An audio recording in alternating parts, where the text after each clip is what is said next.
संतरे बेचने वाली बूढ़ी अम्मा की कहानी, जिसके पास एक नौजवान लड़का हमेशा आता, हमेशा संतरे खरीदता और खरीदे हुए संतरों में से किसी एक को, उसकी एक फाक को चखते हुए कहता, अम्मा देखो ना, ये तो कम मीठा है।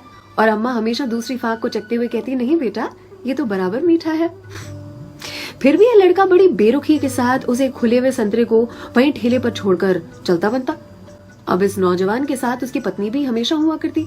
एक दिन पत्नी ने पूछा, ये जो तुम हर बार अम्मा के ठेले पर पहुंचकर नौटंकी शुरू कर देते हो, ये संतरा तो कम मीठा है, ये संतरा तो कम मीठा है। संतरे तो मैंने भी चखे हैं, बराबर होते हैं, लेकिन फिर इस नौटंकी के पीछे राज क्या है, चाहते क्या हो तुम? इस पर लड़के ने अपनी पत्नी को एक मीठी सी मुस्कान दी और कहा, मुझे भी पता है कि सारे के सारे संतरे बहुत ही मीठे होते हैं, लेकिन तुमने कभी अम्मा को देखा है?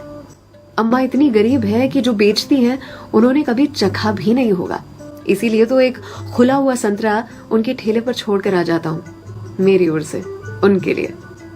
अम्मा के बाजू में जो सब्जी वाली थी, उसने एक दिन कहा उनसे, आपको पता है ये जो सरफिरा आपके ठेले पर आता है संतरे खरीदने के लिए, इतनी चिकचिक करता है आपसे कि आप नाप तोल में उसे ज्यादा संतरे दे देती हो। इस पर अम्मा ने कहा कि वो कभी मुझसे संतरे की मिठास पर चिकचिक करता ही नहीं है, वो ये चिकचिक करता है मुझे संतरा खिलाने के लिए, एक छोड़कर जाता है। क्या मुझे पता नहीं है? उसकी चिकचिक में भी उसकी प्यार की मिठास नजर आती है।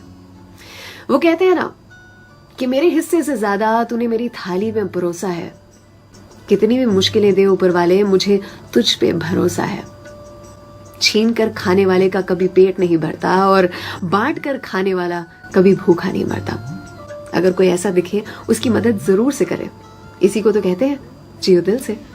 सलाम, दुआ, वणकम, प्रणाम, सत श्री अकाल, केम छो, सारू छे?